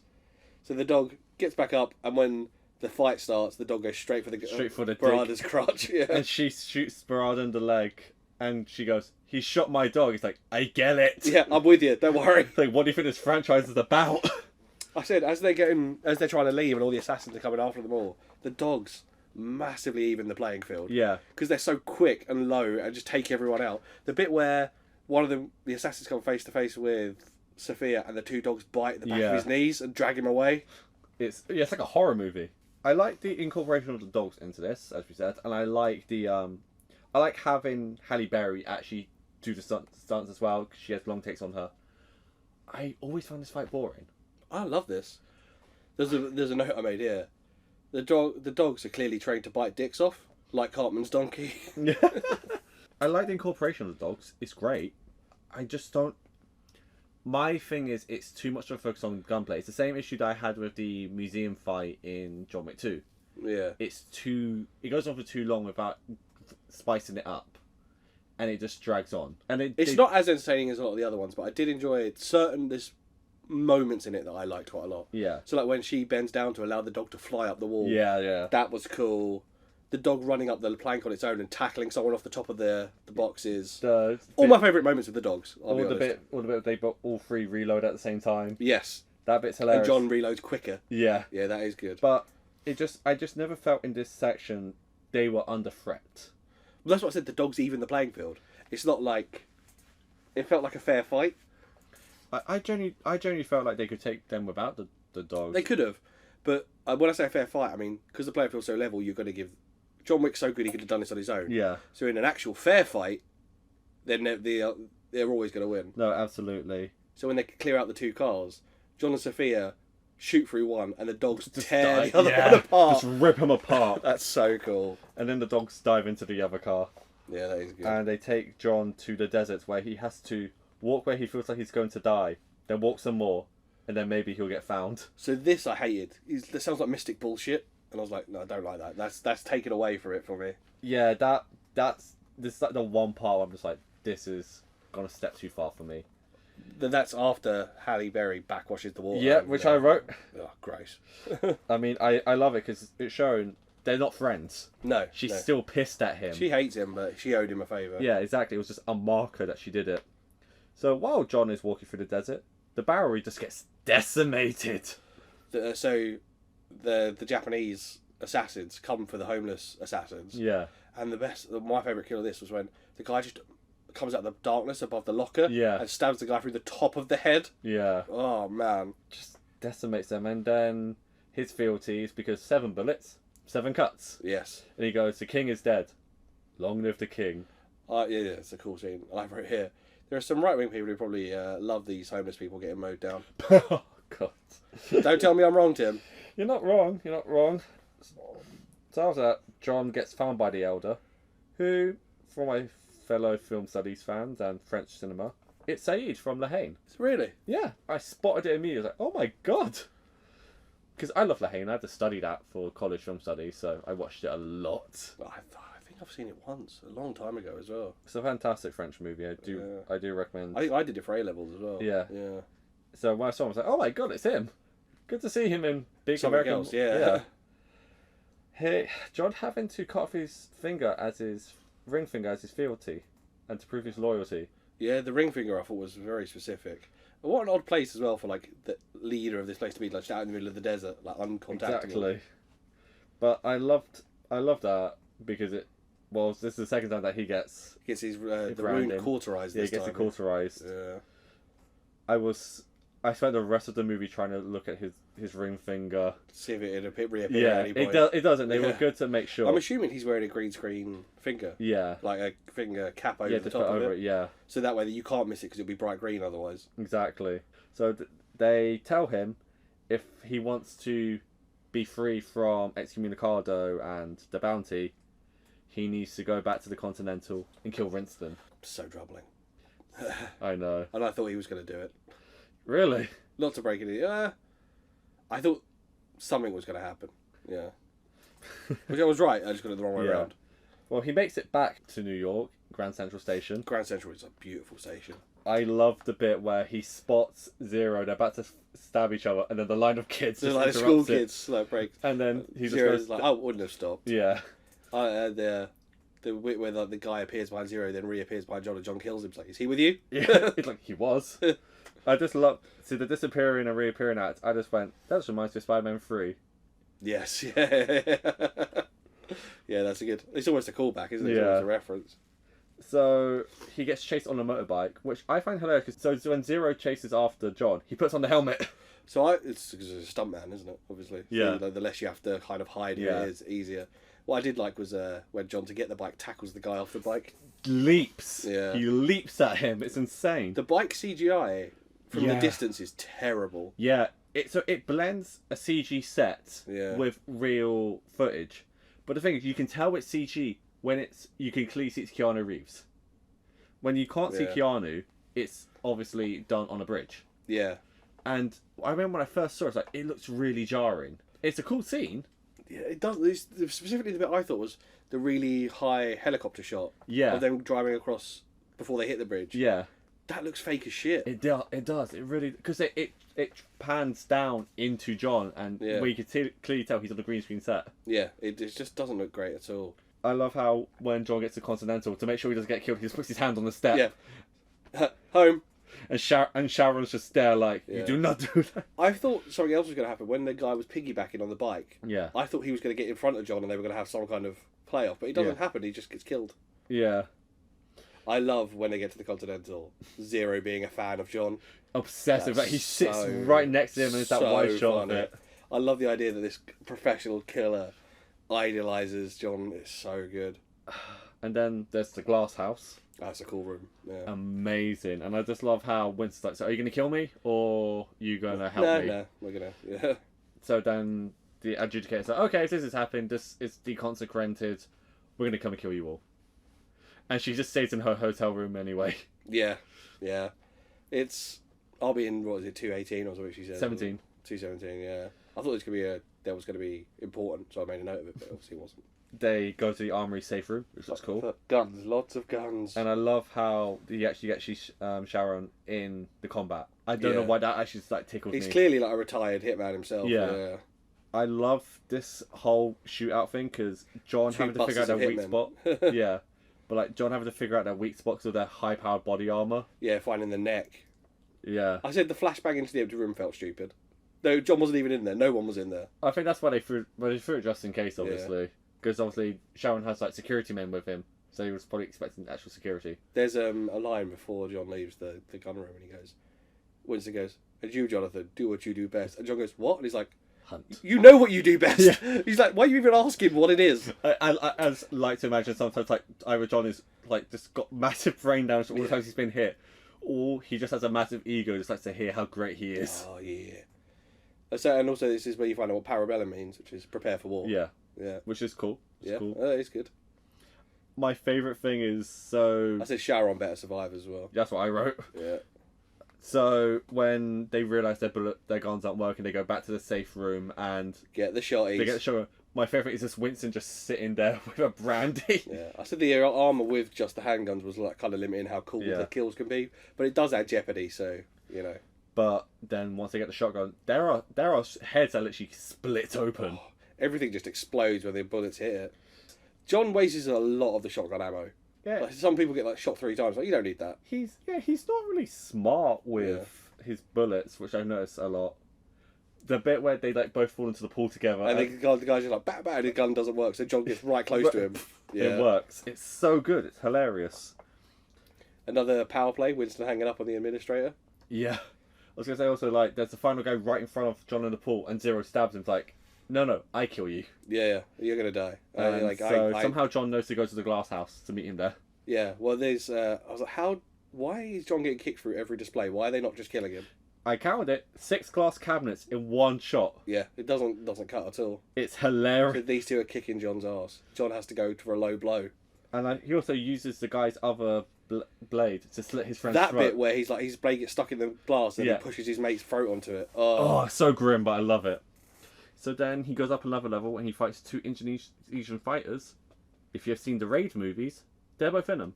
Oh, are they really? Yeah. I have not seen the Raid movies. I know a couple of people who are massive fans. They are fantastic. I'm putting down the list. At this point, I'm like, John must be knackered. Like, I love the bit where they like knock him down and they're trash talking him and they go to help him up and he clearly gets agitated. Like, fine, all right then. Brilliant. And he takes off his belt and uses it as a weapon. That is cool, yeah.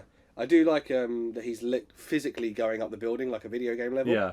So he's literally going up a level. And you can see in like the way he's fighting, he's very tired. Well, this is the bit where I said, did the wrestling person choreograph the next 10 minutes? Yeah, because he does suplexes, belly to belly. He does low blow and a bell clap. Yeah. Which, if you don't know what a bell clap is, it's where you clap your hands behind someone's head, but their ears are like in your arms. Yeah. So it like makes a ringing sound, which is a classic wrestling move.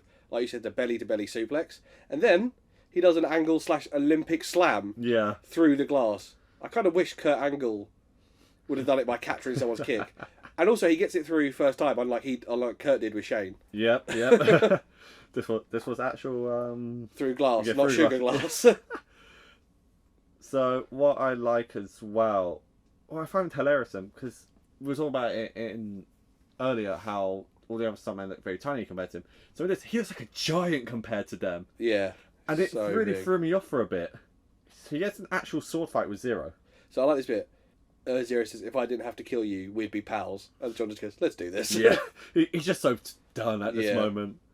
And I like how he uses the technique of like the disappearing and reappearing act against Zero. Like he's showing like But then Zero does it too, and you think Zero would stab him in the back. Yeah. That's silly. Because he would take his opportunity, surely. But I just like it sounds like a message like you might be good, but I'm better. Yeah, exactly. He's like show. With John it feels like showing off. With Zero it feels like you're an idiot, you should kill John Wick. Yeah.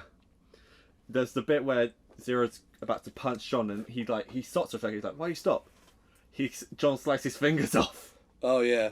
I do like the bit where he severs a nerve in Zero's arm and Zero's still fighting with one arm.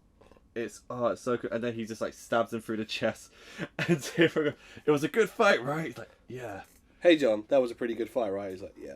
No, and I said that's my favourite line of all 3 movies. and then he goes, I'll catch up, I'm just gonna catch my breath. Like, no you won't. Yeah, it's my least favourite movie, but that has the best line, which is, hey John, that was a pretty good fight, huh?